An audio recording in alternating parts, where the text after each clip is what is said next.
The city was a sprawling tapestry of neon lights and concrete, but for Marcus, it was a daily battleground of survival. At 26, his life had been defined not by the privileges he enjoyed, but by the hardships he had quietly endured. Raised by a single mother who had worked 2 jobs just to keep a roof over their heads, Marcus had learned early on that true wealth was not measured in dollars, but in dignity, patience, and resilience. When his mother passed away after a long illness, she left him no material fortunes, no grand estates, and no investments. All she left him was a box of old photographs, a heart full of moral values, and a deeply ingrained belief that kindness was a force capable of moving mountains. Marcus had taken a series of unglamorous jobs to pay off the remaining medical debts, eventually finding work at a premium transport agency. He was a driver, a silent observer of the wealthy and powerful, navigating the gridlocked streets while keeping his eyes on the road and his mind on his obligations. It was through this agency that Marcus was offered a position that most of his colleagues viewed as a professional death sentence. The client was Mr. Sterling Harrison. Mr. Harrison was a legendary figure in the city's financial sectors, a self-made multimillionaire whose vast empire was matched only by his terrifying reputation. At 74, he was a notoriously hostile, intensely isolated man who lived in a sprawling, fortress-like estate nestled deep in the forested hills outside the city lines. The agency's internal bulletin board had a running joke about the Harrison account. The old man burned through personal drivers at a rate that seemed mathematically impossible. Some lasted a few days, others merely a few hours. They were fired for driving too fast, driving too slow, breathing too loudly, or simply for possessing a face that Mr. Harrison found irritating. He was a man surrounded by a thorny thicket of anger, entirely cut off from the world, projecting a fierce hostility that kept everyone at a permanent distance. Marcus, desperate for the premium salary that came with the hazardous assignment, accepted the job without a single complaint. On his first morning, he arrived at the Harrison estate precisely 15 minutes early, wearing an immaculate black suit and a calm, centered expression. When Mr. Harrison finally stepped out of the grand, monolithic front doors, Marcus did not flinch. The old man was a striking figure, leaning heavily on a polished silver-headed cane, his face etched with permanent lines of displeasure, and his eyes gleaming with a cynical sharpness. He didn't offer a greeting. He simply grunted, climbed into the back of the pristine luxury sedan, and slammed the door shut. For the first 4 weeks, the interior of that vehicle was a theater of psychological endurance. Mr. Harrison used his wealth and authority like a weapon, attempting to provoke the quiet young man behind the wheel. The silence in the back seat was heavy and suffocating, broken only by sudden, harsh criticisms. Mr. Harrison would bark orders about taking alternative routes, complain about the temperature of the air conditioning, and mock Marcus's humble background whenever he caught him looking in the rearview mirror. "You drive like an old woman, Marcus," the millionaire would snap, his voice gravelly and sharp. "If I wanted to watch the grass grow, I would have stayed on the porch. Do they teach you absolutely nothing at that third-rate agency of yours?" Marcus never retaliated. He absorbed the barbs, the cold silence, and the unreasonable demands with a quiet, respectful grace that seemed to infuriate the old man even more. Marcus understood that anger was rarely about the person it was directed toward. Usually, it was a shield concealing a much deeper, unhealed wound. Whenever Mr. Harrison launched into a tirade, Marcus would simply adjust his mirrors, nod politely, and say, "I apologize for the discomfort, Mr. Harrison. I will adjust my driving accordingly." Marcus's mother had always told him that consistency was the only thing capable of eroding a hardened heart, and so he remained a rock in the middle of Mr. Harrison's emotional storms, showing up every day with the same steady hands and the same calm demeanor. The turning point arrived on a Tuesday in late autumn, a night when the sky seemed to open up with an apocalyptic fury. A historic storm had rolled over the valley, bringing with it torrential rains, howling winds, and a biting chill that bypassed the skin and settled directly in the bones. Marcus had driven Mr. Harrison back to his remote estate late in the evening, navigating through sheets of water that made visibility nearly impossible. By the time they reached the mansion, the storm had knocked out the main power grid, plunging the massive, stone structure into pitch darkness, save for the flickering amber glow of the automated backup generators. After ensuring that Mr. Harrison was safely inside his grand study, Marcus retired to the small quarters over the detached garage, preparing to wait out the tempest. But as the clock crept past midnight, a strange restlessness took hold of him. A persistent gut feeling, a subtle intuition that something was wrong, refused to let him sleep. Putting on his coat, Marcus braved the downpour and unlocked the side entrance to the main house. The mansion was freezing, the backup generators only providing enough power to keep the essential security systems online while the heating grid remained dormant. Marcus walked quietly through the echoing, marble corridors until he reached the study. The door was slightly ajar. Pushing it open, he found a sight that instantly erased any residual thoughts of professional boundaries. Mr. Harrison was slumped in his large leather armchair, his cane fallen to the floor. He was shivering violently, his face pale and slick with a cold sweat, his breathing shallow and labored. The fierce, untouchable millionaire looked suddenly fragile, a frightened old man trapped in a cold house, completely abandoned by his wealth. Marcus rushed to his side, pressing a hand against the old man's forehead. It was burning hot with a severe, sudden fever. Marcus immediately reached for his phone to call for an ambulance, but the screen displayed a devastating message: no service. The storm had compromised the local cellular towers, and the landline in the study was completely dead. Marcus knew the mountain roads were likely blocked by fallen trees and mudslides, making a drive into the city in the middle of the night a high-risk gamble that could cost them precious time. He checked the estate's automated pantry, hoping to find specialized medication, but the shelves were filled with expensive, processed delicacies rather than basic medical supplies. He checked the local delivery apps on the tablet, but every service in a 50-mile radius was closed due to the severe weather warnings. He was entirely on his own.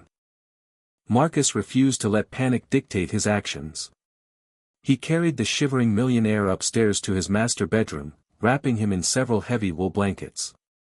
Then, driven by a memory of his own childhood illnesses, Marcus descended into the vast, sterile, and commercial-grade kitchen of the mansion.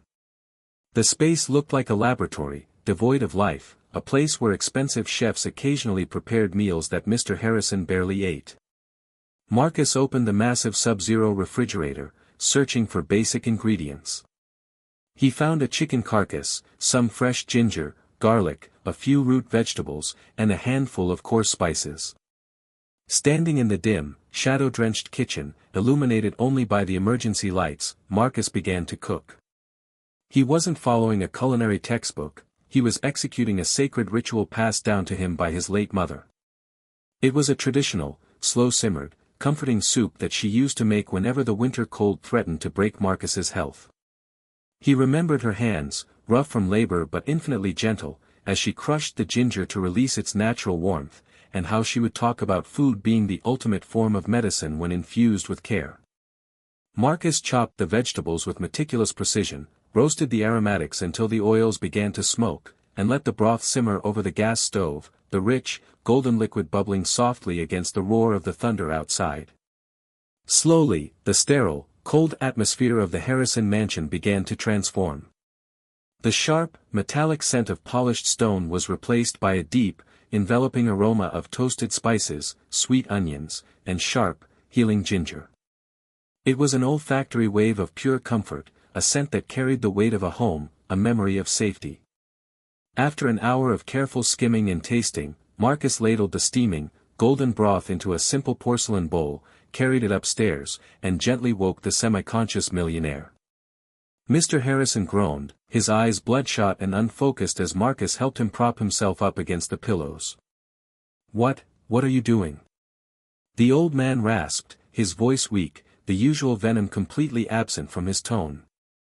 "Get out, leave me alone."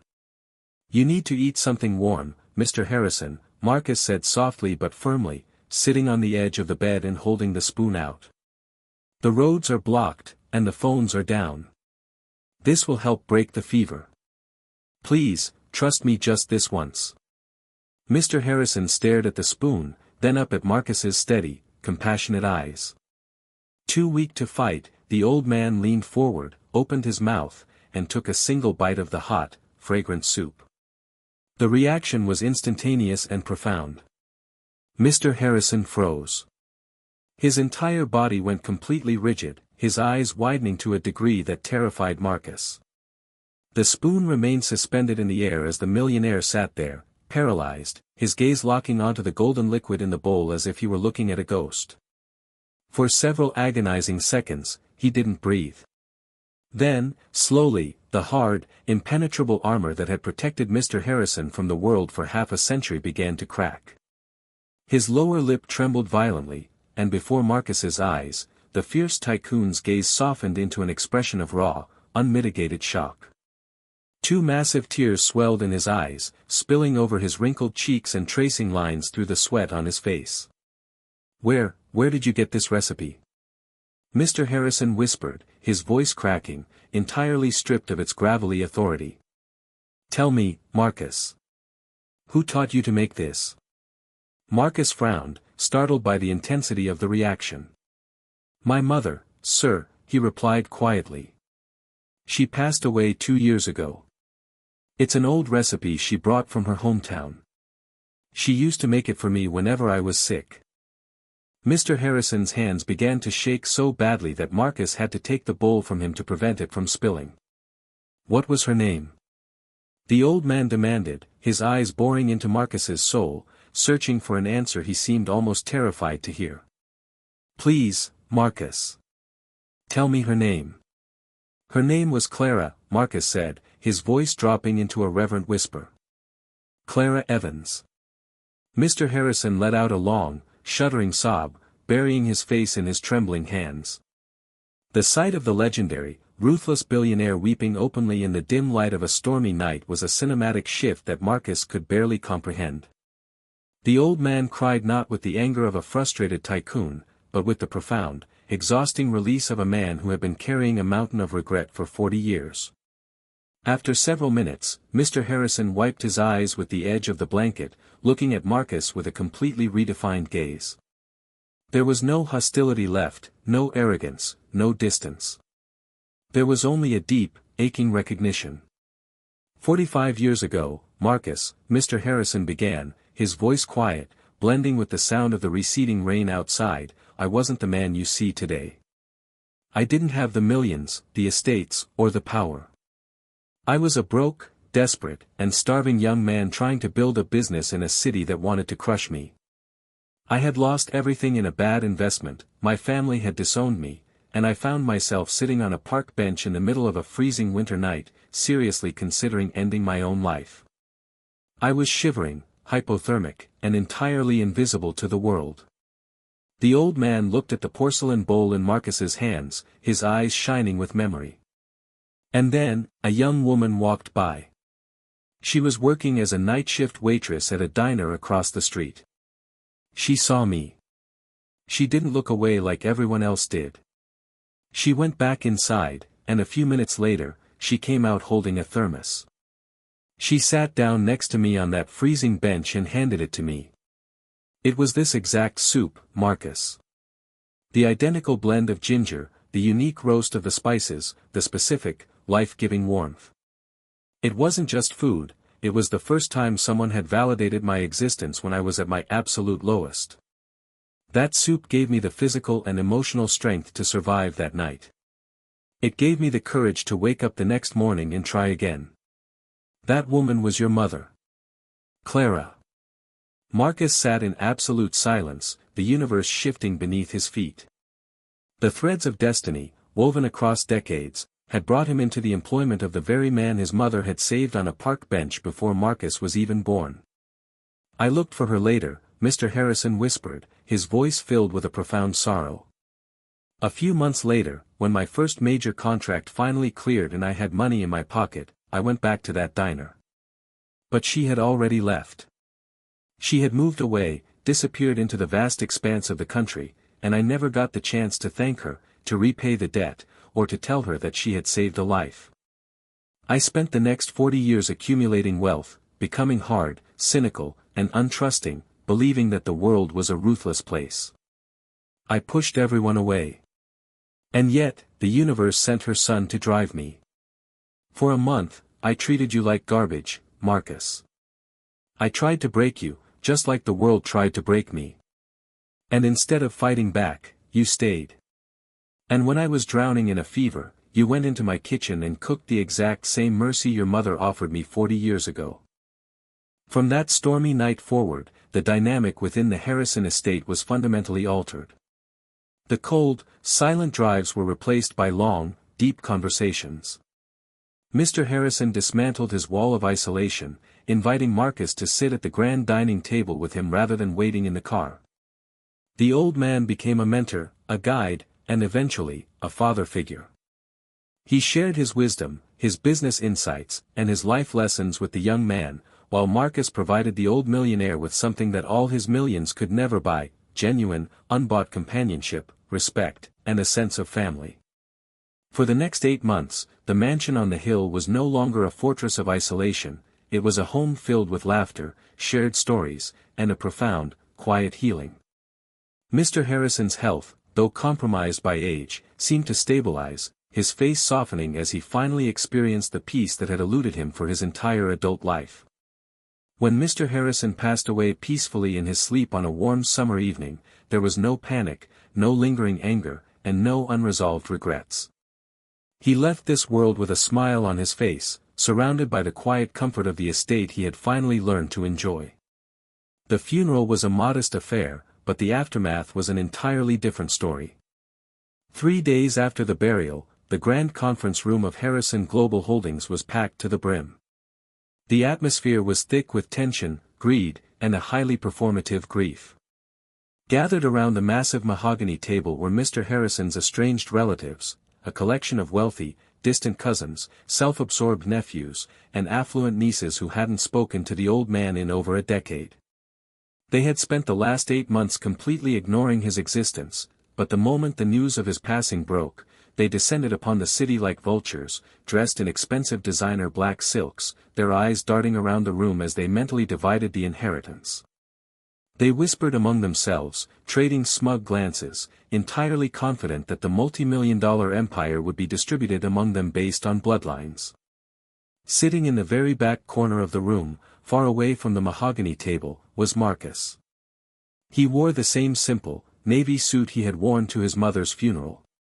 He hadn't come for the money, he had come out of respect for the man who had become his friend, the man who had loved his mother's memory. The relatives had looked at Marcus when he entered with open contempt, dropping snide remarks about the driver pretending to be part of the family, assuming he was waiting for a final paycheck or a meager severance tip. The heavy double doors of the conference room opened, and a team of top-tier corporate lawyers entered, led by the senior partner of the firm, an imposing man named Harrison Vance.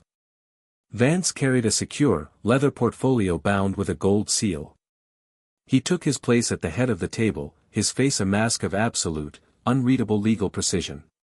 The relatives instantly straightened their postures, some dabbing fake tears from their eyes with monogrammed handkerchiefs, preparing for the grand revelation. "Ladies and gentlemen," Mr. Vance began, his voice cutting through the tense silence of the room like a scalpel. "We are gathered here today for the formal reading of the last will and testament of Sterling Harrison. This document was fully amended, legally notarized, and finalized 6 months ago, witnessed by the independent board of directors.